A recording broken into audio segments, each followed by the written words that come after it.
12 აპრილს უნგრეთში ჩატარდა მორიგი საპარლამენტო არჩევნები. არჩევნების შედეგად ქვეყანაში დასრულდა ვიქტორ ორბანის 16 წლიანი მმართველობა. კონსერვატორი, ულტრამემარჯვენე, პრორუსული პოლიტიკოსის ლიდერის მმართველობა. უდიდესი როლი მის დამარცხებაში ითამაშა ადამიანმა, პოლიტიკოსმა, რომლის სახელი და გვარი სულ 3-4 წლის წინ ცნობილიც კი არ იყო უმრავლესობისთვის უნგრეთში. არადა მისი გვარი უნგრელს ნიშნავს. მან შანსე დღეს გიყვებით უნგრეთის მომავალ ლიდერზე, მომავალ პრემიერ-მინისტრზე, პეტერ მადიარზე. მეგობრებო, იცით, რასაც ვიტყვი, ისევ და ისევ, გამოგყვებით YouTube-ზე, სხვა სოციალურ ქსელებზე, დაგვიჭირეთ მხარი, შემოგვიერთდით პლატფორმა Patreon-ზე. დიდი მადლობა ყველას, ვინც უკვე არის ჩვენი პატრეონელი. გარდა ამისა, ცალკე მადლობა შავი Coffee Roasters, ჩვენს მხარდამჭერს, მადლობა თქვენ. დავლევ. პირად საქმეს ყავს ახალი მხარდამჭერი, იურიდიული კომპანია GT Consulting-ი. ეპიზოდის აღწერაში იქნება ბმული, სადაც თქვენ შეგიძლიათ დაჯავშნოთ უფასო კონსულტაცია. GT Consulting. დავიწყოთ. პეტერ მადიარი, იცით რა, ხა იქიდან გამომდინარე, რომ ეს არის ახალგაზრდა კაცი, ახალგაზრდა პოლიტიკოსი, ნამდვილად არ დავიწყებ მთელი მისი ცხოვრების მოყოლას, მაგრამ დავიწყებ ბავშვობიდან და ვიტყვი, რომ პეტერ მადიარი კიდევ ერთხელ მისი გვარი მადიარი, მიუხედავად იმისა, რომ ლათინურად GT იწერება, მაგრამ DT იკითხება უნგრულად და ეს გვარი მადიარი ნიშნავს უნგრელს. მადიარები არიან უნგრელები. ესეთი ქართველი შვილი რო გამختارიყო, ესე იგი ჩვენი, რა ვიცი, პრემიერ-მინისტრი. პეტერ მადიარი დაიბადა, შეიძლება ითქვას ესეთ ელიტარულ ოჯახში. ცნობილ ოჯახში, ძალიან ტრადიციულ ოჯახში, კონსერვატიულ ოჯახში. მისი ბაბუა იყო ცნობილი იურისტი და წლების განმავლობაში, ასევე უზენაესი სასამართლოს მოსამართლე და წლების განმავლობაში 70-იან და 80-იან წლებში მიყავდა გადაცემა, რომელსაც ერქვა იურიდიული საქმეები ცენტრალური ტელევიზიით. უაღრესად პოპულარული გადაცემა იყო და ესეთი ტელევარსკვლავი იყო კაცი. რაც შეეხება მის ბიძას და ნათლი მამას, ეს ადამიანი იყო უნგრეთის პრეზიდენტი 2000 წლიდან 2005 წლამდე. ორივე მშობელი ყავდა იურისტი. ბავშვობაში პეტერი დადიოდა პრესტიჟულ სკოლაში, ეს ერქვა პიარისტული კათოლიკური სკოლა და სხვათა შორის ზუსტად სკოლაში პეტერ მადიარმა გაიცნო ვიქტორ ორბანი. ეს იყო უკვე ბოლო კლასებში 96-97 წელს, როდესაც ახალგაზრდა პოლიტიკოსმა ვიქტორ ორბანმა მოაწყო შეხვედრა ამ სკოლის მოსწავლეებთან და აი ამ შეხვედრაზე პეტერ მადიარმა შეკითხვაც კი დაუსვა ვიქტორ ორბანს, თავის მომავალ, ესე იგი, ლიდერს.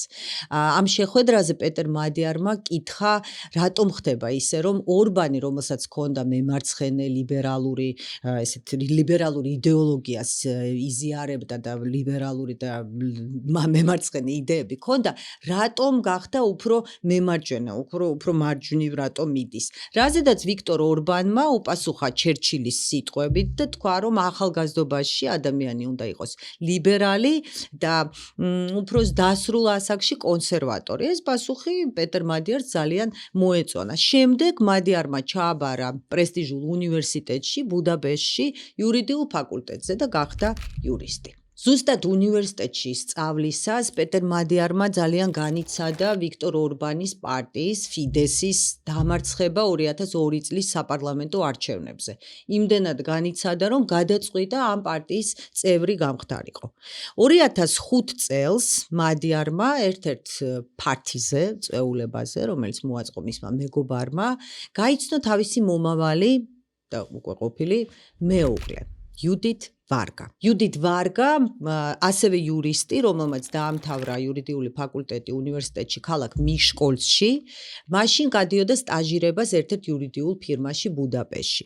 შემდეგ წელს ახალგაზრდები დაქორწინდნენ და უკვე 2009-ში წვილი წავიდა ბრიუსელში, რადგან იუდით ვარგა მუშაობდა ერთ-ერთი უნგრელი ევროპარლამენტარის სამდივნოში.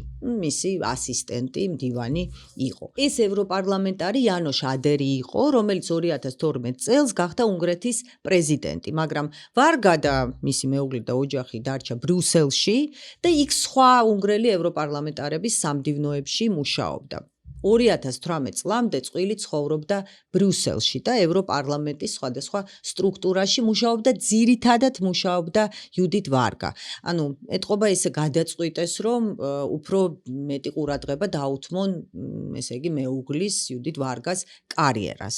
იქედან პეტერ მადიარი, ესე იგი თვალს ადევნებდა იმას, თუ რა ხდებოდა უნგრეთში, როგორ იცვლევ ისე 2010-ში ხელისუფლებაში დაბრუნდა ვიქტორ ორბანი და იმის მერე ესე იგი ხელმძღვანელობდა ამ ქვეყანას 16 წლის განმავლობაში. უყურებდა იმას, როგორ შეცვალა ვიქტორ ორბანმა კონსტიტუცია, სხვათა შორის ჩვენ პირადი საქმის ფარგლებში გქონდა ეპიზოდი ვიქტორ ორბანზე, ამიტომ თუ არა გაქვთ ნანახი, გირჩევთ რომ ნახოთ. 2009-დან 2018 წლამდე წვილი ცხოვრობდა ბრიუსელში, როგორც გითხარით და მთელი ამ წლების განმავლობაში რაღაცა მომენტში პეტერ მადიარმაც დაიწყო მუშაობას უნგრეთის საგარეო საქმეთა სამინისტროს სტრუქტურებში, ევროპარლამენტში, მაგრამ კიდევ ერთხელ ძირითადი ყურადღება ეთმობოდა მისი მეუღლის კარიერას. მაშინ ვიქტორ ორბანმა უკვე დაიწყო ის თავისი ცვლილებები უნგრეთში, მაშინ მან ჩაუდო საფუძველი იმ ავტორიტარულ სისტემას, რომელიც ჩამოყალიბდა 16 წლის თავზე უნგრეთში. მაგრამ ერთ-ერთ ინტერვიუში პეტერ მადიარი ამბობდა, რომ მაშინ იგი თვლიდა, რომ ზუსტად ესეთი მკაცრი ხელით უნდა უხელმძღვანელო ქვეყანა, ზუსტად ესეთი ხელმძღვანელობა ჭირდებოდა მაშინდელ უნგრეთს, რადგან ვიქტორ ორბანის მოსვლამდე 2010 წელს დაბრუნებამდე ისევ ესე იგი პრემიერ-მინისტრის სავარძელში, უნგრეთში იყვნენ მემარცხენე ლიბერალური პოლიტიკოსები და მათი 8 წლიანი მმართველობა არ აღიქმნებოდა უნგრეთში როგორც წარმატებული. 2018 წელს პიტერ მადიარი თავის მეუღლესთან ერთად ბრუნდება ბუდაპეშტში. სხვა შორის იქამდე სადეკრეტო შვებულებაშიც იყო, რადგან წვილს ამ წლების განმავლობაში 3 ვაჟი გაუჩნდა. 18-ში ბრუნდებიან ბუდაპეშტში და იუდით ვარგას, რომელსაც უკვე კარგი რენომე აქვს, სახელი აქვს, სთავაზობენ უკვე უფრო მაღალ პოსტს ვიქტორ ორბანის ადმინისტრაციაში, ეს ქალბატონი გახდა მდივანი ევროინტეგრაციის საკითხებში და უკვე ერთ წელიწადში 2019-ში ვარგა დაინიშნა იუსტიციის მინისტრად. ზოგადად ვიტყვი, რომ იუდით ვარგა პეტერ მადიარისგან განსხვავებით ცნობილი ფიგურა, პოლიტიკოსი, ჩინოვნიკი იყო უნგრეთში. მას იცნობდნენ, ჯერ ერთი იუსტიციის მინისტრი გახდა ქალი და გარდა ამისა ზოგიერთი ანალიტიკოსი თვლიდა, რომ იმ შემთხვევაში თუ ქვეყანაში არ ვიცი, რაღაცა გარკვეული ცვლილება მოხდებოდა და ვიქტორ ორბანს მოუწევდა წასვლა, არაოპოზიციური ცვლილება, ისევ ფიდესის მმართველი პარტიის ფარგლებში, ერთ-ერთ მის შემცვლელად იუდით ვარგასაც განიხილავდნენ. აი ესე ვითარდებოდა, ესე იგი, ამბები აი ამ ოჯახში. ბუდაპეშტში დაბრუნების შემდეგ პეტერ მადიარი იწყებს მუშაობას, მუშაობდა სხვადასხვა სტრუქტურებში. ხანდახან ეს იყო საგარეო საქმეთა სამინისტრო, ხანდახან მუშაობდა რაღაცა გარკვეული პერიოდები, მუშაობდა სახელმწიფო ბანკებში, ისევ და ისევ ევროინტეგრაციის, ევროპულ ბანკებთან თანამშრომლობის საკითხებს განაგებდა. აი, მოკლედ, ისეთი სერიოზული თანამდებობები იყო, მაგრამ პეტერ მადიარი არ იყო ფიგურა, რომელსაც იცნობდა უნგრული საზოგადოება. არც პირველ კი არა და მეორე ეშელონშიც კი არ შედიოდა, როგორც წერენ ჟურნალისტები, უნგრელი ჟურნალისტები, ანალიტიკოსები მასზე, არ იცნობდა მას საზოგადოება.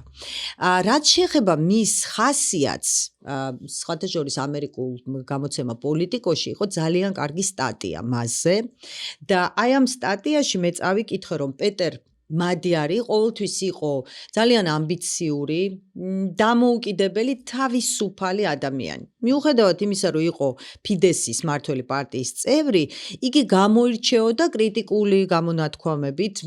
ერთ-ერთ ინტერვიუში იგი იტყვის, რომ პირველი შეკითხვები იმასთან დაკავშირებით რა სისტემა მართავს უნგრეთს, მას გაუჩნდა ჯერ კიდევ 2014-2015 წელს, ჯერ კიდევ ბრიუსელში ყოფნისას, მაგრამ ეხლა ესე ღიად შეიძლება არ გამოთქვამდა, მაგრამ გარკვეულ კრიტიკას მისი მხრიდან შენიშვნებს ჰქონდა ადგილი, რაც ახლა არ მოწონდათ ფიდესის ხელმძღვანელობაში, ამიტომ მას ესე არაწინაურებდნენ და ამან, როგორც წერენ პოლიტიკოში, გამოიწვია გარკვეული იმედგაცრუება.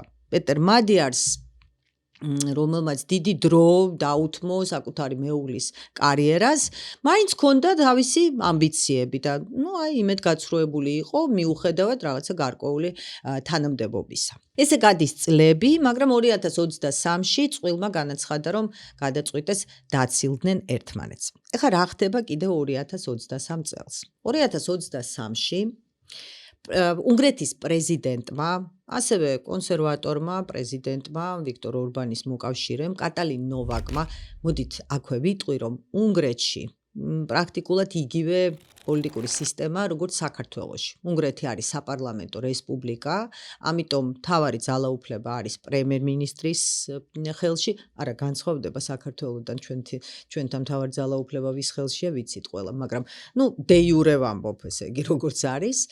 პრემიერ-მინისტრის ხელში არის პარლამენტი, რომელიც ირჩევა ყოველ 4 წელიწადში და არსებობს პრეზიდენტი, რომელსაც ირჩევს პარლამენტი. დიდი, ესე იგი, ძალაუფლება პრეზიდენტს არ აქვს, მაგრამ ისევ როგორც საქართველოში, პრეზიდენტს აქვს უფლება შეიწყალოს, ესე იგი, ადამიანი. 2023 წელს კატალინ ნოვაკმა, ქვეყნის პრეზიდენტმა, მოაწერა ხელი ბრძანებულებას, რომლითაც შეიწყალა ქალაქ ბიჩკეს ბავშვთა სახლის დირექტორის მოადგილე ენდრე კონია. ვინ იყო ეს ადამიანი? რამდენიმე წლით ადრე ენდრე კონია ამ ბავშვთა სახლის დირექტორთან ერთად გაასამართლეს. დირექტორი დაადანაშაულეს პედოფილიაში და ეს იყო უაღრესად რეზონანსული საქმე და ენდრე კონია, როგორც მისი მოადგილე, გაასამართლეს ამ დანაშაულის დაფარვის და მსხვერპლებზე ზეწოლის გამო. რეზონანსული საქმე, ამან გამოიწვია დიდი, ესე იგი, ვნებათა ღელვა უნგრეთში და 2023-ში კატალინ ნოვაკმა ეს ადამიანი შეიწყალა. თავიდან ამის შესახებ ცნობილი არ იყო. რატომ? იმიტომ რომ რაღაც ცოტა უცნაური სისტემაა უნგრეთში. ეს იყო, როგორც ამბობენ, ფარული ბრძანებულება. ამის შესახებ საჯაროდ არ იყო ცნობილი, მაგრამ ერთ წელიწადში ეს ამბავი გასაჯაროვდა 2024 წლის დასაწყისში მთელმა უნგრულმა საზოგადოებამ გაიგეს, რომ პრეზიდენტმა მოაწერა ხელი ესეთ ბრძანებულებას და შეიწყალა ადამიანი, რომელიც, ესე იგი, ეხმარებოდა პედოფილ ადამიანს, რომელიც ამ ბავშვთა სახლის დირექტორი იყო. ამან ძალიან დიდი რეზონანსი გამოიწვია არა მარტო საზოგადოებაში, არამედ ფიდესის წევრებშიც. ფიდესი უნგრეთის მმართველი პარტია, კონსერვატიული, ულტრამემარჯვენე, მათი რიტორიკის, პოლიტიკის დიდ ნაწილს იკავებს საუბარი ოჯახურ ფასეულობებზე, ტრადიციებზე. ამიტომ ძალიან ბევრი ადამიანი, ფიდესის წევრებიც კი და ისეთი გამოჩენილი წევრებიც კი, გამოდიოდნენ კატალინ ნოვაკის კრიტიკით, მაგრამ რა შუაშია ეს ყველაფერი პეტერ მადიართან? საქმე ის არის, რომ პრეზიდენტის ბრძანებულების შემდეგ ამ დოკუმენტს ხელი მოაწერა იუსტიციის მინისტრმა. ანუ იუდიტ ვარგამ, პეტერ მადიარის მეუღლემ. ხო, ეს დიდი ამბავი იყო, მიმართებოდა მიტინგები პრეზიდენტის სასახლესთან, ითხოვდნენ მის გადადგომას. თავიდან რაღაცნაირად შეეცადნენ, რომ ჩაეჭკმალათ ეს ამბავი და ეს სკანდალი, მაგრამ არ გამოუვიდათ, როგორც გითხარით, დიდი რეზონანსული საქმე იყო. მთელი საზოგადოება ითხოვს კატალინ ნოვაკის და გამოდის, რომ იუდიტ ვარგას გადადგომას.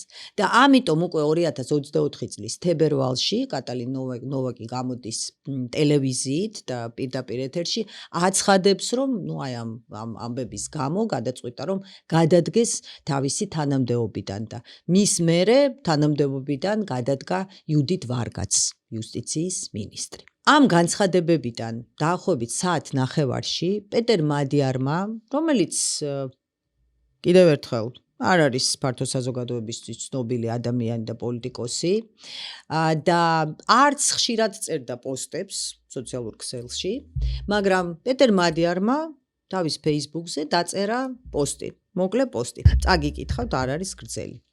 არ მინდა ერთი წუთითაც ვიყო იმ სისტემის ნაწილი, სადაც ნამდვილი ლიდერები ქალის კალთების მიღმა იმალებიან. დიდი ხანია მწამს ეროვნული, სუვერენული სამოქალაქო უნგრეთის იდეის. მაგრამ დღეს საბოლოოდ უნდა გავაცნობიერო, რომ ეს ყველაფერი სინამდვილეში მხოლოდ ლამაზი გარსია, რომელიც ორ მიზანს ემსახურება: ძალაუფლების მანქანის მუშაობის დამალვას და კოლოსალური ქონების დაგროვების უზრუნველყოფას. აი ეს იყო მისი პოსტი Facebook-ში. პოსტს ბევრი მნახველი აღმოუჩნდა, ბევრი კომენტარი. მეორე დღეს პეტერ მადიარი დაპატიჟეს დამოუკიდებელი YouTube არხის პარტიზანის ეთერში. ზოგადად აქვე ვიტყვი, რომ ძირითადი მედიები უნგრეთში იყვნენ მთავრობის მმართველი პარტიის ვიქტორ ორბანის კონტროლის ქვეშ. ვიქტორ ორბანის ავტორიტარიზმი, აი ყველაზე მეტად შეიძლება ითქვას, რომ ამაში გამოიხატებოდა, რომ რაღაცა მთელი ეს მედია მანქანა, პროპაგანდისტული მედია მანქანა გვაგონებს ხო რაღაცეებს, კი ნამდვილად. ესე იგი, მმართველი ძალის ქვეშ და კონტროლის ქვეშ მუშაობდა. მაგრამ მაინც უნგრეთში არსებობს დამოუკიდებელი მედია საშუალებები და ეს YouTube არხი პარტიზანი ესეთი დამოუკიდებელი მედია პლატფორმა იყო. ამ პარტიზანის ამ არხის ეთერში მადიართან ჩაწერეს ინტერვიუ, რომელიც გრძელდებოდა დაახლოებით 2 საათი, საათი და 40 წუთი და აი ამ საათი და 40 წუთის განმავლობაში პეტერ მადიარი, რომელიც არ ასახელებდა კონკრეტულ სახელებს, გვარებს, ვიქტორ ორბანზე, ესე არ საუბრობდა სისტემის, რეჟიმის, მმართველი პარტიის ძალის გახრწნილებაზე, აი იმაზე, როგორ გაიხრწნა ეს სისტემა, როგორი კორუმპირებულია და როგორ უნდა შეიცვალოს ეს ყველაფერი.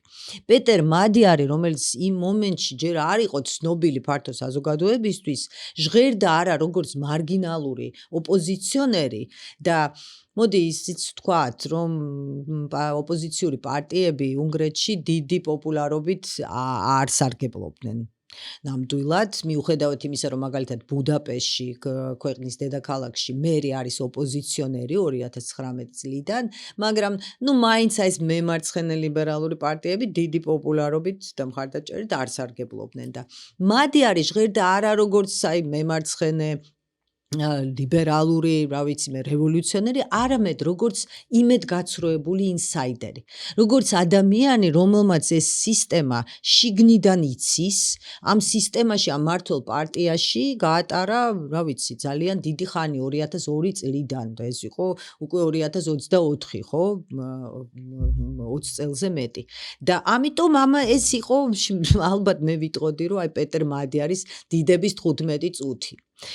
პეტერ მადიარი, რომელიც უკვე წამოვიდა ფიდესიდან, ასევე განაცხადა იმ პოსტში, Facebook-ის პოსტში, დაწერა, რომ ტოვებს ყველა თანამდებობას, რომელსაც იკავებდა სახელმწიფო ბანკში, სადაც მუშაობდა, წამოვიდა პარტიიდან.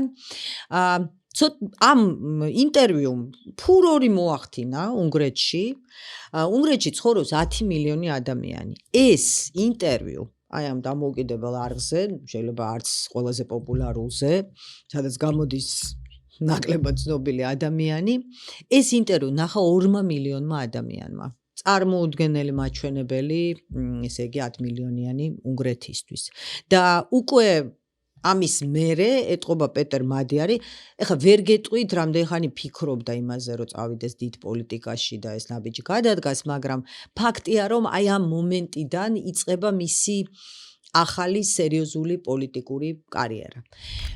უკვე 15 მარტს პეტერ მადიარმა მოუწოდა ადამიანებს, რომ მოსულიყვნენ იმ დღეს აღინიშნებოდა თავისუფლების დღე უნგრეთში და ადამიანებს მოუწოდა Facebook-ით მოუწოდა, რომ მოსულიყვნენ მიტინგზე ბუდაპეშტის ცენტრში. 15 მარტს ბუდაპეშტში, აი ამ მიტინგზე შეიკრიბა 30,000 ადამიანი. გაგიკვირდებათ ალბათ 10 მილიონიანი უნგრეთისთვის რატომ არის ეს ესეთი დიდი მაჩვენებელი, მაგრამ არის.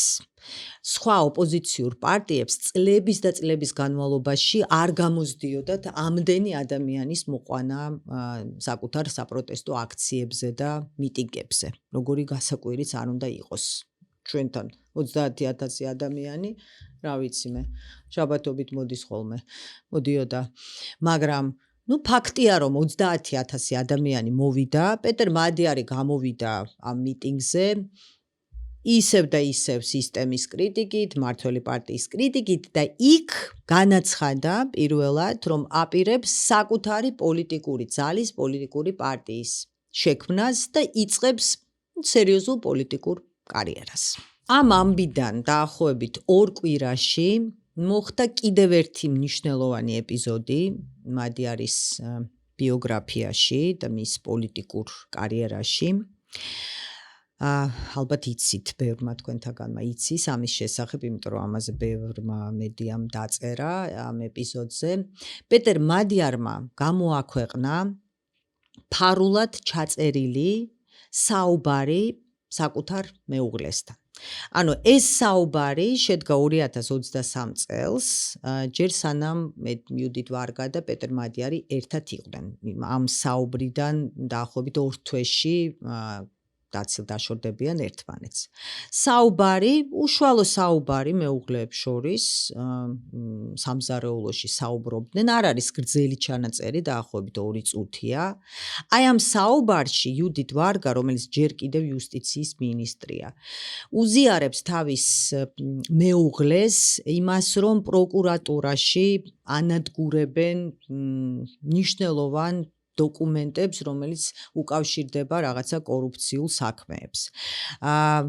იუდით ვარგა ღიად აღიარებს, რომ უნგრეთის მთავრობა ჩამოყალიბდა მაფიოზურ სისტემად, საიდანაც უბრალოდ თავის დაღწევა პრაქტიკულად შეუძლებელია. აი ეს ჩანაწერი იუდით ვარგამ არ იცოდა იმის შესახებ, რომ პეტერი მას ამ საუბარს იწერდა და ამ ჩანაწერის გამოქვეყნებამ კიდევ ერთი ფურორი მოახდინა საზოგადოებაში. პოლიტიკური თვალსაზრისით ეს იყო პეტერ მადიარისთვის კიდევ ერთი პლუსი მის პოლიტიკურ ყულაბაში, ესე ვთქვათ, იმიტომ რომ ისევ და ისევ ამ ჩანაწერის გამოქვეყნებამ, აი ამ სიტყვებმა, როდესაც მოქმედი იუსტიციის მინისტრი საუბრობს ესეთ სერიოზულ პრობლემებზე და პრაქტიკულად ამბობს, რომ მართველი ძალა ჩამოყალიბდა მაფიოზურ სისტემად, სერიოზული ამბავი იყო ნამდვილად, მაგრამ ხა იმაზე რამდენად მორალური თვალსაზრისით, რამდენად სწორი ნაბიჯი გადადგა პეტერ მადიარმა, მოდით თქვენ დაწერეთ კომენტარებში, რას ფიქრობთ ამასთან დაკავშირებით. არ არის ესეთი ერთგვაროვანი ნაბიჯი, მე ვიტყოდი. აი ამ ჩანაწერის გამოქვეყნებიდან მალევე იუდით ვარგამ, უკვე პეტერ მადიარის ყოფილმა მეუღლემ, გამოაქვეყნა განცხადება, ამ განცხადებაში მან დაწერა. მან, ანუ პეტერმა, ახლა საკუთარი პოლიტიკური დღის წესრიგის წინსვლისთვის გამოიყენა ეს ჩანაწერი. ასეთი ადამიანი არანაირ ნდობას არ იმსახურებს. ეს იმ კაცმა გააკეთა, რომელსაც მე 3 ვაჟი გაუჩინე. რომელსაც სიყვარულით და იმედით უამრავი შანსი მივეცი, ყველაფერი თავიდან დაგვეწყო, ძალადობრივი ურთიერთობების საშინელი წლების ფონზე. და შემდეგ იუდით ვარგა უკვე დადიოდა სხვადასხვა ტელეგადაცემაში, აძლევდა ინტერვიუებს ჟურნალისტებს და საუბრობდა იმაზე, რომ მათ ოჯახში ადგილი ჰქონდა ფიზიკურ ძალადობას. ოჯახურ ძალადობას. ეს იყო მთავარი პრეტენზია. შემდეგ პეტერ მადიარმა ეს დაიწყო მე პინგ-პონგი. ამან თქვა, მე იმან თქვა, მე პეტერ მადიარმა როგორ ახსნა მან ეს აი ამ ჩანაწერის გამოქვეყნება, მან თქვა რომ გააკეთა ეს ჩანაწერი თავის დაზღვევის მიზნით, იმ შემთხვევაში თუ მას ან მის მეუღლეს გაუჩნდებოდა გარკვეული პრობლემები, ამ ჩანაწერს გამოიყენებდა. არ ვიცი. ვიღაცას დააშანტაჟებდა, არ ვიცი. ესეთი ახსნა ჰქონდა, მაგრამ გარდა ამისა, პეტერ მადიარმა უპასუხა ყოფილი მეუღლის განცხადებას ძალადობაზე, იმაზე რომ ძალადობას ნამდვილად ჰქონდა ადგილი, მაგრამ მე კი არ ძალადობდიო ჩემ მეუღლეზეო, არამედ პირიქით ჩემი მეუღლე ძალადობდა ჩემზეო. კიდევ ერთხელ მეგობრებო, თქვენთვის მომინდია ესე იგი დასკვნები, როგორ უყურებთ ამას, რამდენად მორალური, ეთიკური თვალსაზრისით, როგორ მოგწონთ, არ მოგწონთ ეს საქციელი, მაგრამ მოდით შედეგს შევხედოთ, არ ვიცი. მოკლედ, პეტერ მადიარი ხდება ძალიან ცნობილი, ცნობადი პოლიტიკური ფიგურა, ამბობს რომ უნდა შექმნას თავისი პარტია და ეს არის 2024 წელი, მარტი და 9 ივნის 2024 წლის ტარდებოდა არჩევნები ევროპარლამენტში. იქედან გამომდინარე, რომ ძალიან ცოტა დრო რჩებოდა ევროარჩევნებამდე, პეტერ მადიარი უბრალოდ იურიდიულად, ტექნიკურად ვერ მოახერხებდა, ვერ მოასწრებდა ახალი პარტიის შექმნას. მაგრამ მან გადაწყვიტა რომ რაღაცა არსებულ პარტიას შეუერთეს, მაგრამ რატომ მაგრამ? სწორი ესეთი სვლა გააკეთა. იგი მიხვდა რომ არ უნდა შეუერთდეს ცნობილ, ხა შეიძლება თქვა მარგინალურ, არამარგინალურ, პოპულარ, არაპოპულარულ, მაგრამ მეტნაკლებად ცნობილ ოპოზიციურ მემარცხენე პარტიას, იმიტომ რომ პეტერ მადიარი ასევე არის მემარჯვენე, მაგრამ ისეთი ზომიერი მემარჯვენე ცენტრისტი, რასაც ეძახიან ევროპულ პოლიტიკაში. და ეს ერთი მიზეზი იყო, რომ არ უნდოდა სხვა პარტიაში შესვლა და თან როგორც ვუყურებ ამას, როგორც ამბიციური, დამოუკიდებელი, საკუთარ თავში ძალიან შეყვარებული ადამიანი, თვლიდა რომ ალბათ ჯობია ეს იყოს საერთოდ ნაკლებად ცნობილი ან საერთოდ უცნობი პარტია, სადაც იგი ითამაშებდა მთავარ როლს. და ესეთი პარტია მართლაც გამონახა. ეს იყო პარტია ტისა. ეხლა რას წარმოადგენდა პარტია ტისა? ჯერს ერთი ტისა ეს არის უნგრული აბრევიატურა, რომელიც რო გავშიფროთ ნიშნავს პატივისცემას და თავისუფლებას, მაგრამ გარდა ამისა ტისა არის მდინარის სახელი. მდინარე ტისა, რომელიც მთავარი მდინარე, გასაგებია რომ დუნაი არის, მაგრამ ტისა, რომელიც უნგრეთის ტერიტორიაზე გადის, ადრე მთლიანად გადიოდა მხოლოდ უნგრეთის ტერიტორიაზე. ეხლა კი ნაწილი არის სხვა ქვეყნებში. ტისა უნგრელებისთვის რაღაცა ნოსტალგიურ ემოციებს იწვევს და უკავშირდება უნგრულ იდენტობას. ერთხელ სხვა შორის პეტერ მადიარს კითხეს, რატომ მაინც და მაინც ტისა და მან ზუსტად ესე ახსნა, რომ პირველ რიგში მას მოეწონა ეს სახელი, ეს ტისა, მდინარე, ნაციონალური ეროვნული იდენტობა უნგრელების, თვითონაც გვარად უნგრელია, ესე იგი მთელი იდენტობის, მთელი ესე იგი გვირგვინია. მაგრამ რას წარმოადგენდა ეს პარტია? პრაქტიკულად არავისთვის არ იყო ცნობილი. შექმნა ორმა კაცმა, ცოტა ხანში შესული თუ არა რაღაც ესეთმა ადამიანმა, ორმა მეღვინემ, მეგობრებმა.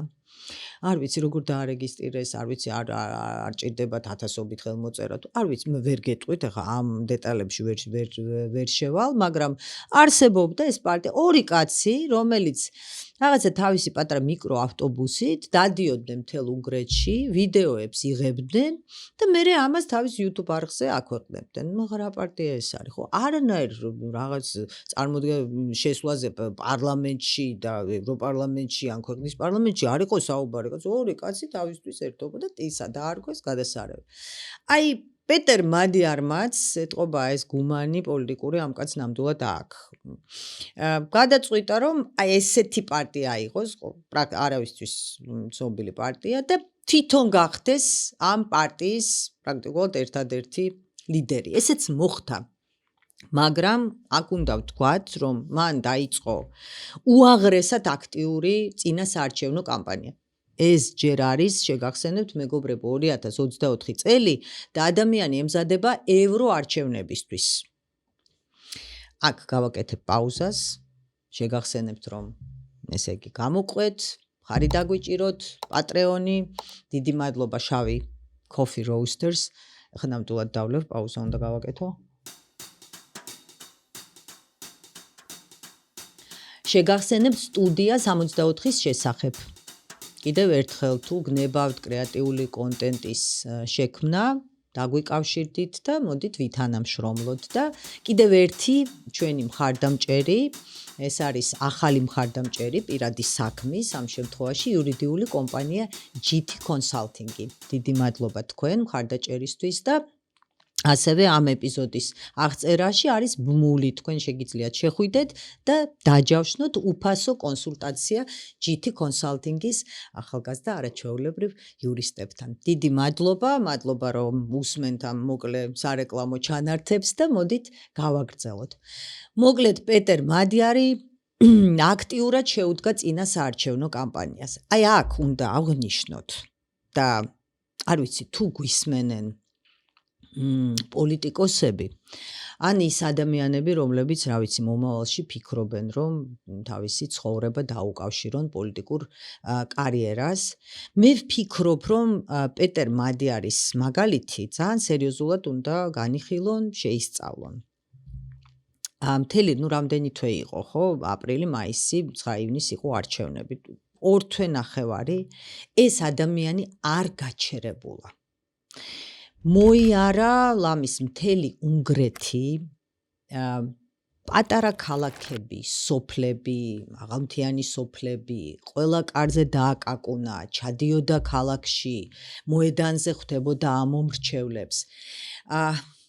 გააკეთა ის, რასაც ძალიან ბევრი უნგრეთშიც და არა მარტო, გახსოვთ ხო, 2024 ჩვენი, მოდით პირდაპირ თქვათ, ესე იგი, ოპოზიციური პარტიების ბოდიში წარმომადგენლები ყველა კარზე აკაკუნებდა და ბევრი პოლიტიკოსი ამას არ აკეთებს.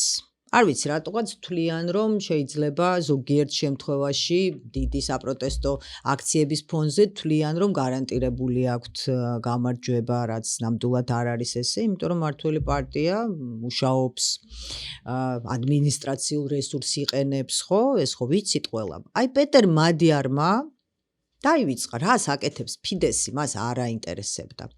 ხვდებოდა ამომრჩევლებს და ადამიანებისთვის, რომლებიც ცხოვრობენ პროვინციაში, პატარა ქალაქებში ან სოფლებში, ეს ძალიან უჩვეულო ამბავი იყო. ესეთი ადამიანი, თან რომელიც თურმე მართულ პარტიაში იყო, აგერ 20 წელი და დღეს გახდა ესეთი ახალი სახე, ესე მოდის და უშუალოდ ელაპარაკება მათ. ხო, ადამიანებს ეს მოწონთ. ისინი უზიარებდნენ თავის პრობლემებს და პეტერ მადიარი ზუსტად იმას ეუბნებოდა, რისი გაგებაც მათ უნდოდათ. იმიტომ რომ იგივე ფიდესის პოპულარობა ეს ხო, ესეთია ფორმულა, ხო, ბევრად უფრო მაღალი იყო პროვინციაში, პატარა ქალაქებში და სოფლებში, ვიდრე იგივე დედაქალაქში. აგერ დედაქალაქში მე ვიყავთ ოპოზიციური პარტიის წარმომადგენელი 2019 წლიდან. და პეტერ მადიარმა სხვა სტრატეგია აირჩია და თან დაუღალავად, აი 2 თვე ნახევარი არ გაჩერებულა. მისი არ ვიცი, თანაპარტიელები, სხვა ჟურნალისტები, რომლებიც დაყვებოდნენ, წერდნენ, რომ დღეში მართავდა 5-6 შეხვედრას. აი დილიდან საღამომდე, ესე იგი, დადიოდა მთელს უნგრეთში. და ამან გამოიღო ძალიან სერიოზული შედეგი. 2024 წლის 9 ივნისს პარტია ტისა, რომელიც საერთოდ არავისთვის არ იყო ცნობილი, აი ამ პარტიამ მიიღო 30%. წარმოუდგენელი შედეგი. ეს მე ვფიქრობ, რომ აი ტექსტბუქ რაღაც წიგნებში, პოლიტტექნოლოგიების წიგნებში უნდა შევიდეს, როგორც მაგალითი.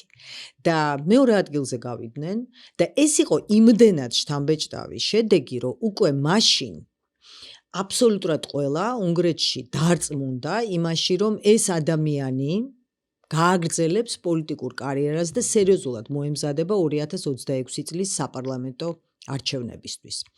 თვითონ პეტერ მადიარი საკუთარ წინა საარჩევნო კამპანიას დაარქვა one man show და მართლაც ესე იყო. ეხლა შეიძლება ეს ძალიან ამბიციურად ჟღერს და შეიძლება კი არა ნამდვილად ესეა. კიდევ ერთხელ მე ესე ვხედავ ამ ადამიანს, აი ამბიციური, რომელმაც გარკვეული დრო დაუთმო მეუღლის კარიერას, მე რაღაცა იმედგაცრუებული იყო, იმიტომ რომ ისე არ აწინაურებდნენ იგივე მმართველ პარტიაში, როგორც მას უნდოდა, არ უსმენდნენ, არ იზიარებდნენ მის რაღაც ზოგიერთ კრიტიკულ მოსაზრებას და როგორც იქნა გაშალა კაცმა ფრთები და თქვა რომ ესე მაშინ ესე გავაკეთებ მე და შედეგსაც მიაღწია. თუ ბევრისთვის უნგრეთში ეს შედეგი იყო დიდი სურპრიზი, ეს იყო ის შედეგი, რომელზეც უკვე მართველი პარტიაც ფიდესი და ფიდესის ხელმძღვანელობაც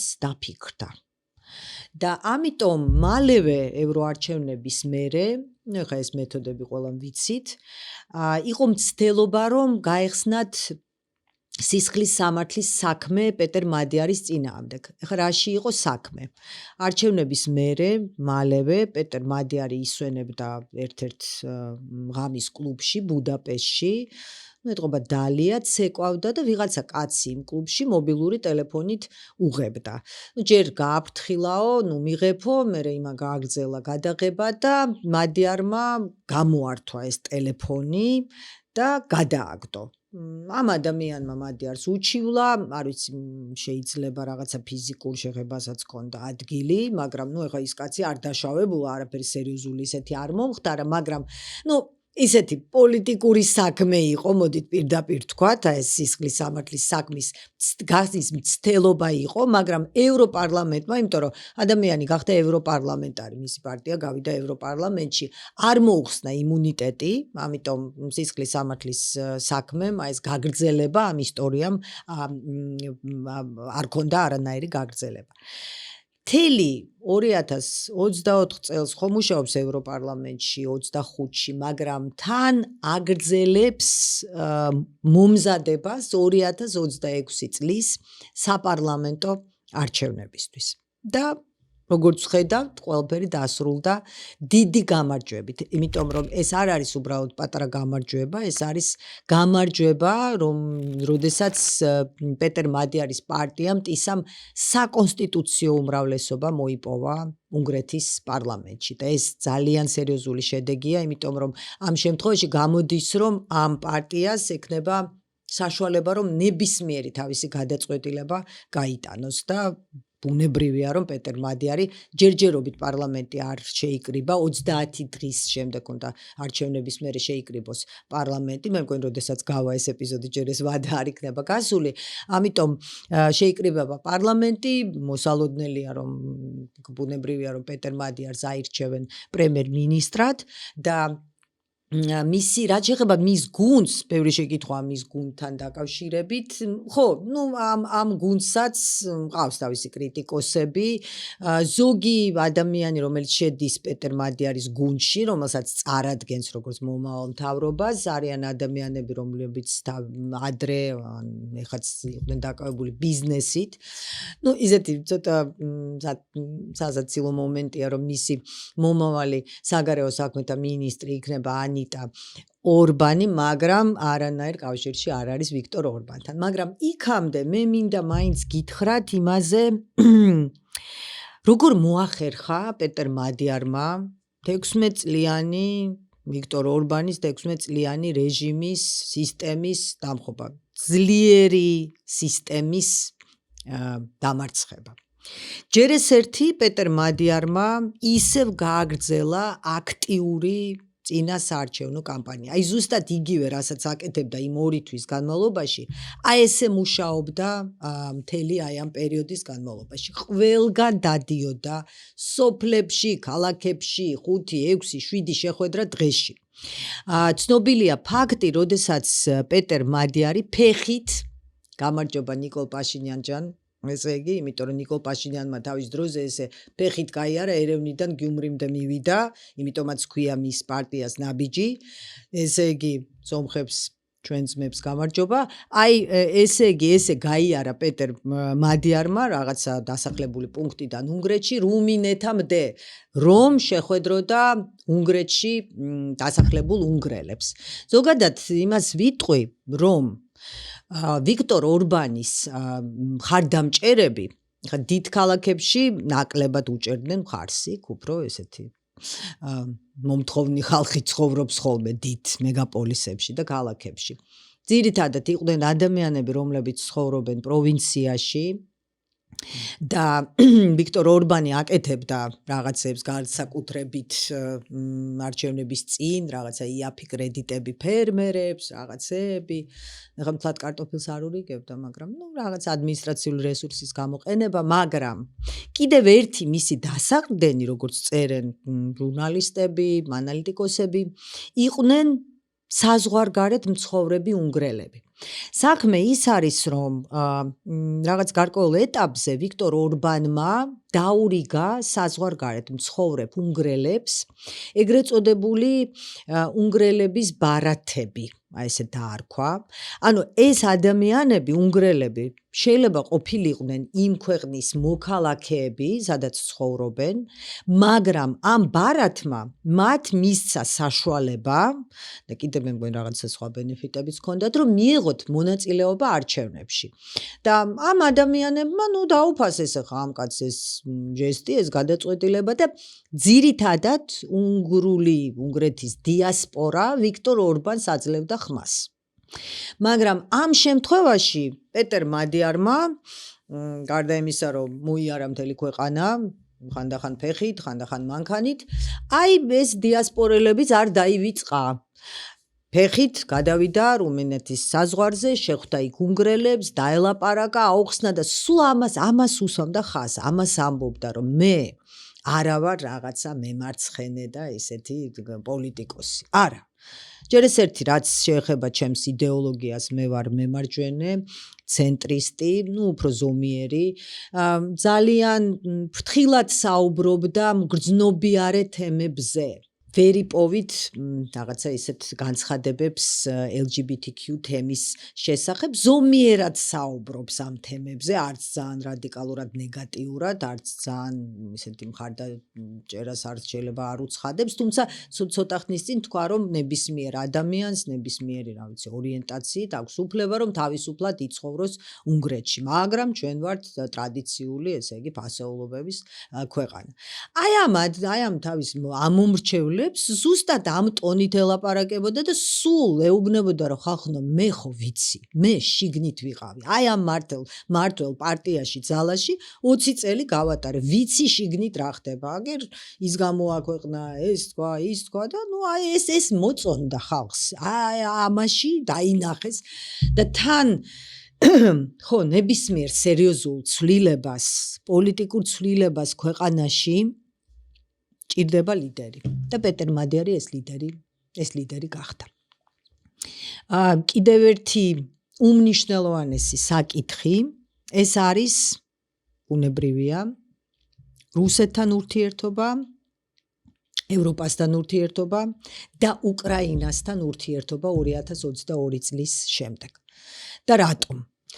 ჯერ ეს ერთი ყველამ ვიცით, ამაში არაფერი, ესე იგი, დიდი საიდუმლო არ არის, რომ ვიქტორ ორბანი იყო მოსკოვის ძალიან დიდი მეგობარი. ამაზე მეტყველებს ძალიან ბევრი ფაქტი. მაგალითად და ამანაც და მე მინდა ამას გარკვეული ყურადღება დავუთმო, რომ ამანაც რაღაცა სერიოზული როლი ითამაშა იმაში, თუ რა მოხდა უნგრეთში 12 აპრილს. რას გულისხმობ მე? აი აქ მე მინდა ვისაუბრო იმაზე, თუ მაინც რა გახდა პეტერ მადიარის წარმატების საიდუმლო. ჯერ ეს ერთი აქვე ვიტყვი, რომ 12 აპრილს, რაც შეეხება არჩევნების დღეს, ძალიან სერიოზული ფაქტორი იყო ამომრჩევლების აქტივობა. ესეთი აქტივობა უნგრეთს არ უნახავს, თითქმის 80%-ს მიაღწია და ამიტომ მე ვფიქრობ, რომ უნგრეთში მომხდარი ამბავი რეჟიმის ცვლილება არის მაგალითი იმისა, თუ როგორ შეიძლება ხალხმა თავისი ნებით შეცვალოს რეჟიმი. იმიტომ რომ მე ღრმად დარწმუნებული ვარ, რომ პეტერ მადიარი არავის პროექტი არ არის. ვიქტორ ორბანი იყო, ესე ვთქვათ, ესე იგი, მოსკოვის კაცი, ესეც რთული თემაა, იცით, იმიტომ რომ იგივე ვიქტორ ორბანს მხარი დაუჭირა დონალდ ტრამპმა, ჩვენ გვახსოვს ვიცე-პრეზიდენტი ჯეიდი ვენსის ჩასვლა ბუდაპეშტში, მიტინგზე გამოსვლა, დონალდ ტრამპმა დარეკა მიტინგზე, რაღაცა გამოაცხადა. ეს თავის მემარჯვენე კონსერვატიულ თუ როგორც გინდათ ისე დავარქვათ იდეებში, მაგა იდეებში, ვიქტორ ორბანმა და დონალდ ტრამპმა ძალიან გაუგეს ერთმანეთს და დღეს იმდენად შეცვლილია მთლიანად პოლიტიკური სურათი მთელს მსოფლიოში, რომ ვიქტორ ორბანი, დონალდ ტრამპი და ვლადიმერ პუტინი ერთ ჯგუფში რომ განიხილებიან, აღარ არის გასაკვირი, როგორი უცნაურიც არ უნდა იყოს. მაგრამ მოდით დაუბრუნდეთ იმას და ალბათ ეს არის ძალიან საინტერესო საკითხი, რა გახდა მაინც ესე იგი აი მისი წარმატების საიდუმლო. მისი პერსონა, ხალხის აქტივობა, კიდევ ერთი მომენტი, რომელზეც მინდა გავამახვილო ყურადღება. საუბარი არის ვიქტორ ორბანის სატელეფონო საუბარზე ვლადიმერ პუტინთან და უნგრეთის საგარეო საქმეთა მინისტრის პეტერ სიარტოს საუბარი ლავროვთან. ეს საუბრები არაერთი საუბრის ჩანაწერი გამოქვეყნდა, გასაჯაროვდა უნგრეთში და ბოლოს ეს მოხდა არჩევნებამდე პრინციპში ცოტა ხნით ადრე.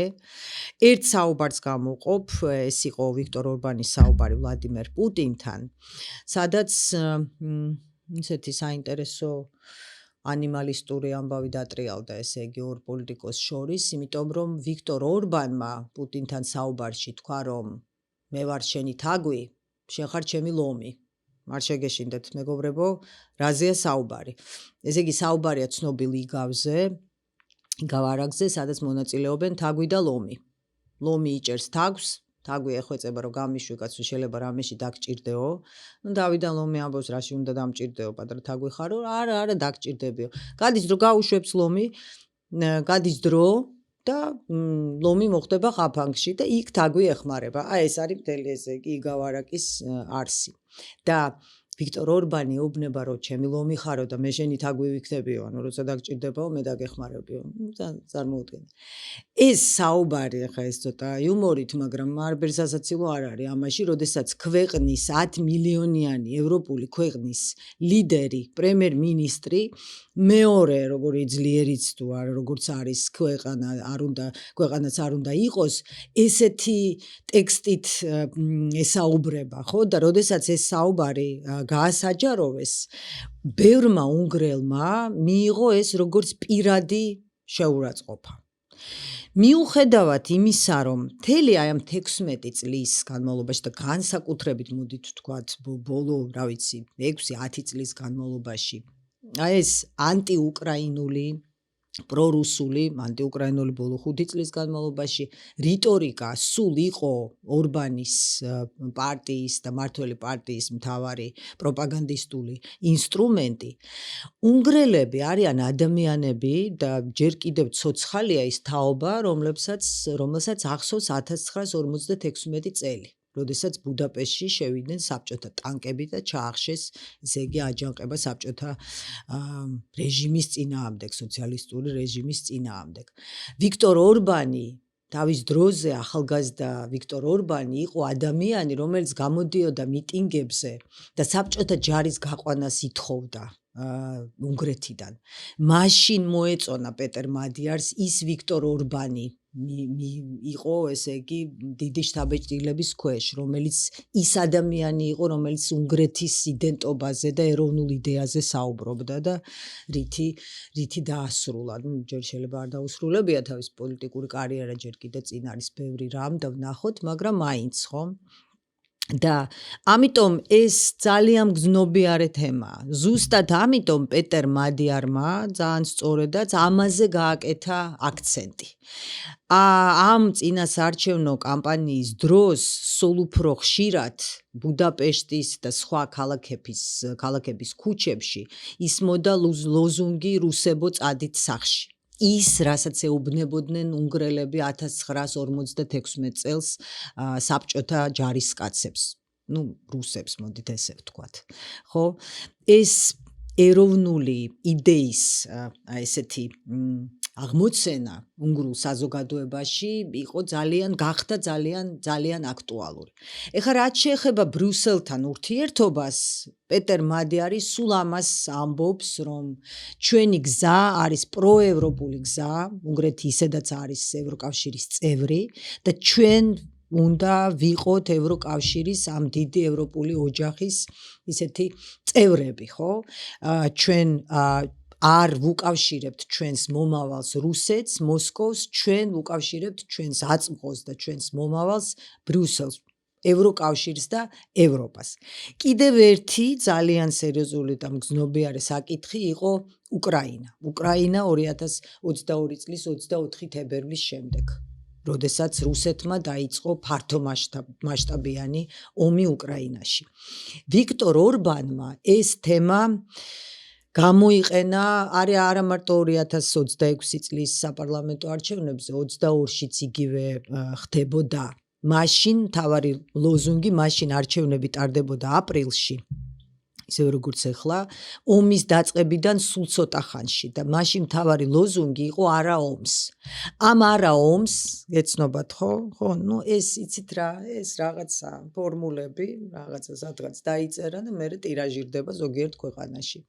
არა ომს ამ 4 წლის განმავლობაში კიდევ დაემატა ესეთი ნარატივი, რომ ჩვენ არ უნდა დავეხმაროთ უკრაინას, რადგან ჯერ ეს ერთი უკრაინიდან ჩვენთან ჩამოდიან ლტოლვილები, ჩვენი ფული იხარჯება ამ ლტოლვილებზე, ჩვენ არ უნდა მივცეთ დამატებით არც იარაღი, არც არანაირი დახმარება, ეს ყველამ ვიცით, რომ უნგრეთი იყო ევროკავშირის ის ქვეყანა, რომელიც ბლოკავდა უკრაინისთვის ევროკავშირის მხრიდან 90 მილიარდიანი კრედიტის გამოყოფას სლოვაკეთთან ერთად. იმედია პეტერ მადიარი ამას რაღაცნაირად შეცვლის. მიუხედავად იმისა, მიუხედავად ვამბობ, მაგრამ ესეა. ევროპარლამენტში პეტერ მადიარის პარტია ტისა უკვე შედიოდა, როდესაც ამას მისცა ხმა, მაგრამ პეტერ მადიარი, რომელსაც ეკითხებიან ამის შესახებ, რატო დაუჭირეთ მხარი აი ამ დაბლოკვას ამ კრედიტის, ის ამბობს, რომ მისთვის, როგორც პოლიტიკოსისთვის, არ იქნებოდა მომგებიანი, ესე იგი, რაღაცა საწინააღმდეგო გადაწყვეტილების მიღება და თან მათი ხმები, 7 დეპუტატზე იყო საუბარი, არ შეცვლიდა მთლიან სურათს. ანუ პრაგმატულად ხსნის სათავისოდ, როგორც უნგრელი პოლიტიკოსისთვის ამ ნაბიჯს, მაგრამ უკვე ახლა ამბობს, რომ დიახ, უნგრეთი დაუჭერს მხარს ამ კრედიტის უკრაინისთვის, ამ კრედიტის გამოყოფის განბლოკვას. ვიქტორ ორბანის მმართველმა პარტიამ ფიდესმა მთელი წინასაარჩევნო კამპანიის დროს მთავარ ანტიგმირად გახადა ზელენსკი. ბუდაპეშტში და არა მარტო მიშკოლცში, სხვა ქალაქებში თქვენ ნახავდით ასობით ბილბორდს, პლაკატს, რომელზეც გამოსახულია ვოლოდიმირ ზელენსკი, ესეთი ხელით და ურსულა ფონ დერ ლაინი, რომელიც აჩვენებს, რომ აი მიეცით ფული და მთავარი ლოზუნგი იყო, რომ ჩვენ ესე იგი არ ვაძლევთ ფულს ამათ. ანუ ვიქტორ ორბანი მუშაობდა იმაზე, რომ თქვენ უნგრელებს ზელენსკი ართმევს, უკრაინა გართმევთ, ესე იგი, რა ვიცი, ლუკმაპურს.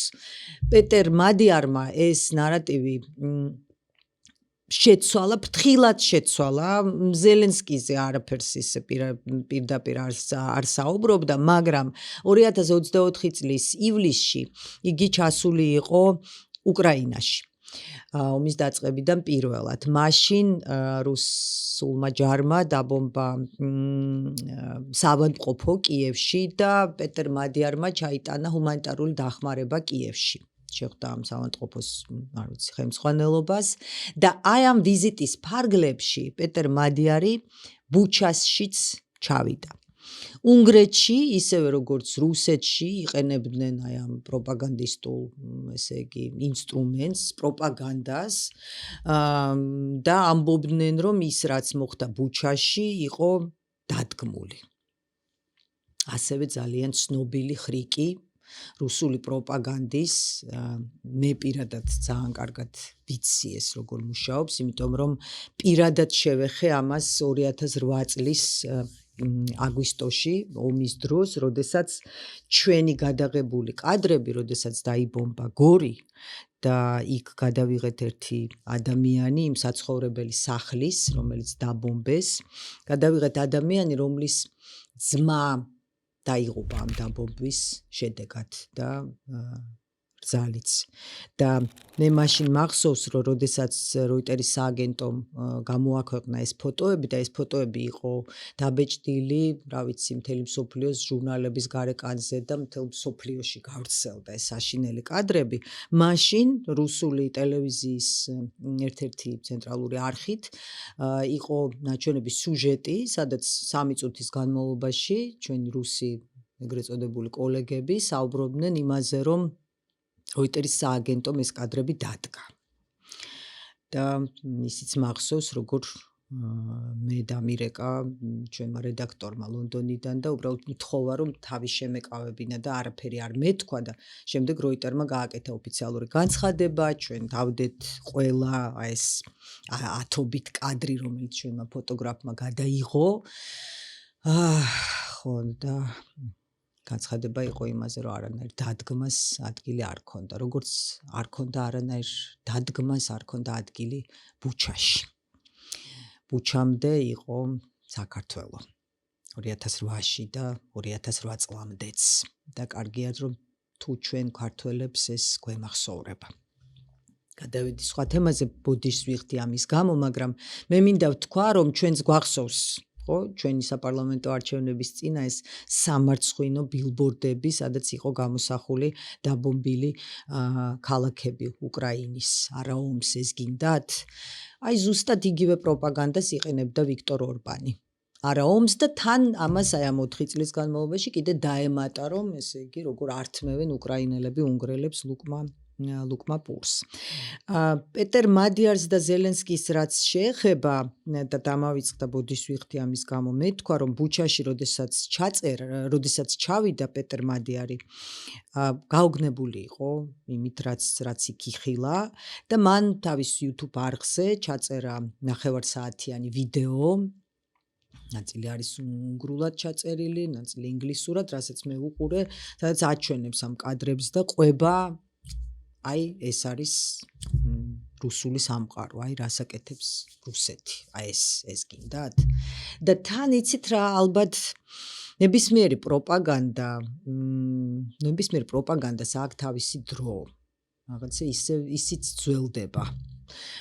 და ამ შემთხვევაში მე მგონი ზუსტად ეს მოხდა, უბრალოდ მობესდა საზოგადოებას ერთი და იგივეს მოსმენა და ალბათ ბევრმა გაიაზრა, რომ პრორუსული პოლიტიკის გატარება ან რუსეთის მხარდაჭერა არ ნიშნავს იმას, რომ უნგრეთს აქვს ესე იგი ან უნგრელებს ექნებათ უკეთესი ცხოვრება. უნგრეთში არის ყველაზე მაღალი ინფლაცია ევროკავშირის სხვა ქვეყნებთან შედარებით. ესეც უნდა ვთქვათ. და კიდევ ერთს დავამატებ, რომ პეტერ მადიარის გამარჯვების შემდეგ ვოლოდიმირ ზელენსკიმ კი არ დაურეკა პეტერ მადიარს, იმიტომ რომ მაინც ეს ისეთი მგრძნობიარე საკითხია, არამედ გაუგზავნა წერილი. მისალოცი წერილი. მოსკოვს რაც შეეხება, მოსკოვმა არ მიულოცა პეტერ მადიარს და უნგრეთი უცებ აღარ გახდა, ესე იგი, რუსეთის მეგობარი ქვეყანა.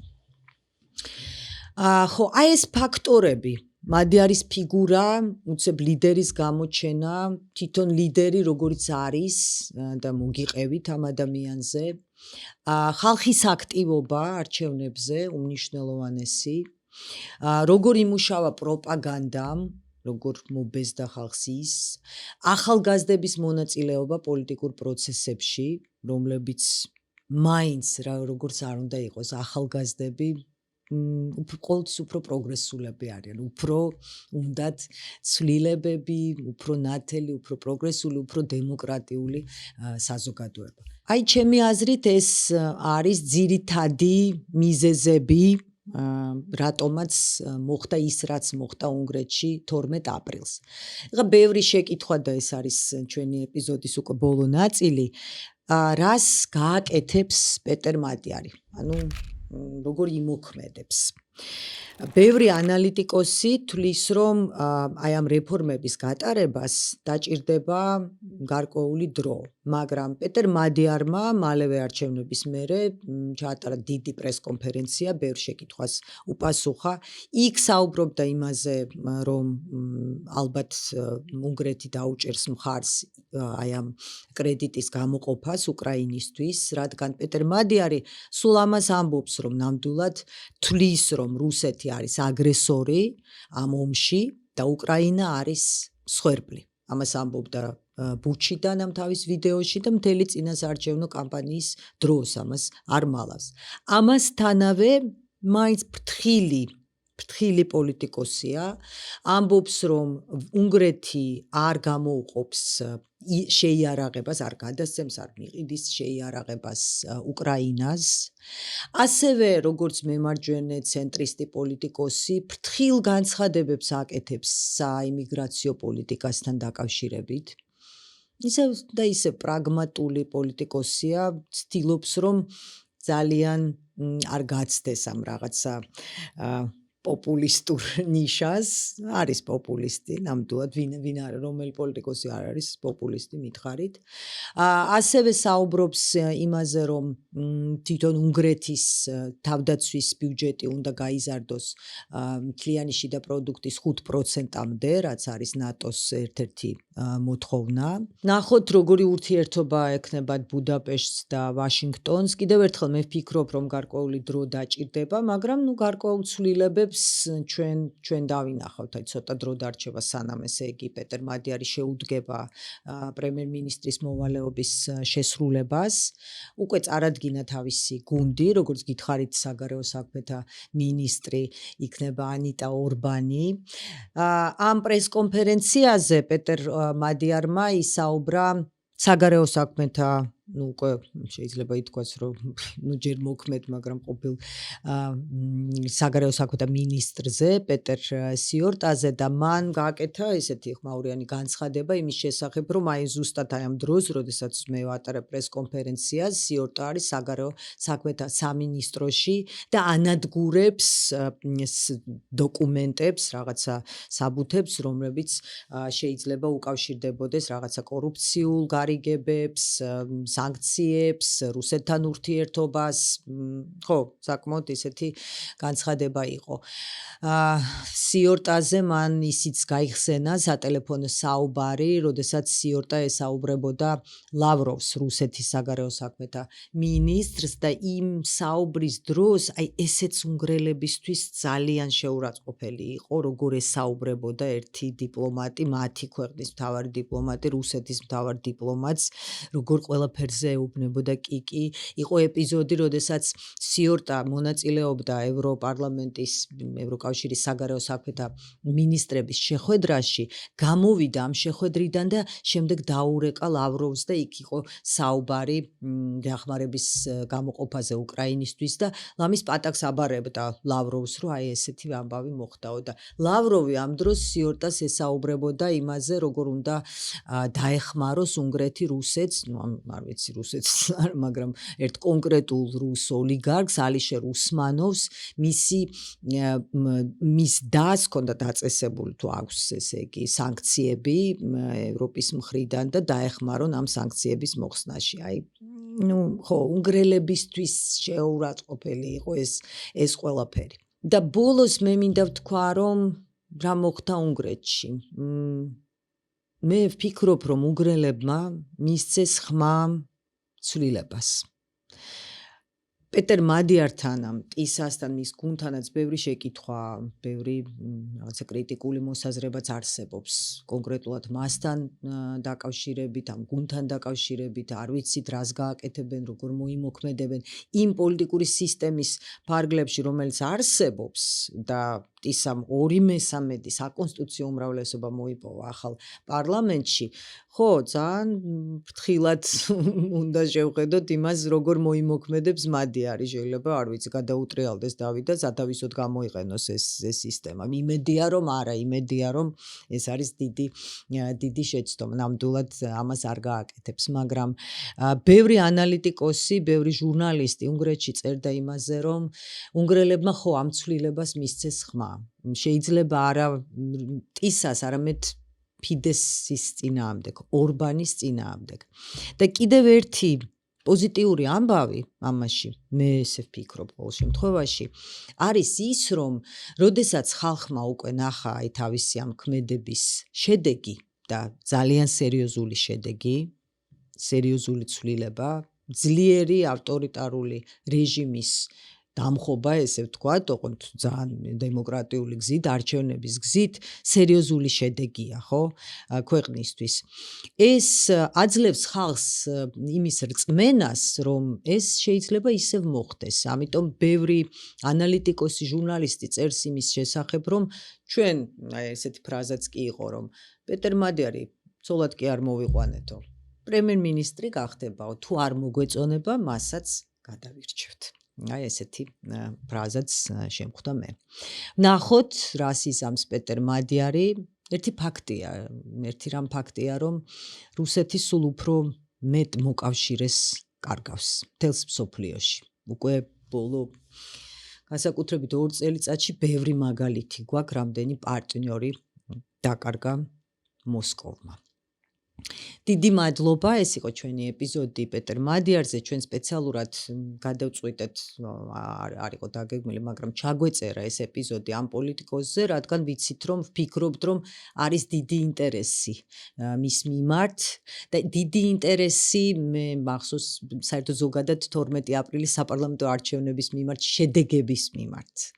ბევრი ქართველი გარკვეულ პარალელებს ავლებს, ესე იგი, სიტუაციას უნგრეთში და საქართველოში. რა ვიცი, აი ესეთი ადამიანია პეტერ მადიარი, იმედია საინტერესო ეპიზოდი გამოგვივიდა. დაგვიწერეთ კომენტარებში, რას ფიქრობთ მასზე, თქვენი მოსაზრებები გაგვიზიარეთ და კიდევ ერთხელ გამოვყევით YouTube-ზე, სხვა სოციალურ ქსელებზე, დაგვიჭირეთ მხარი. ვისაც გაქვთ საშუალება, შემოგვიერთით Patreon-ზე. ეს ჩვენთვის უაღრესად მნიშვნელოვანია.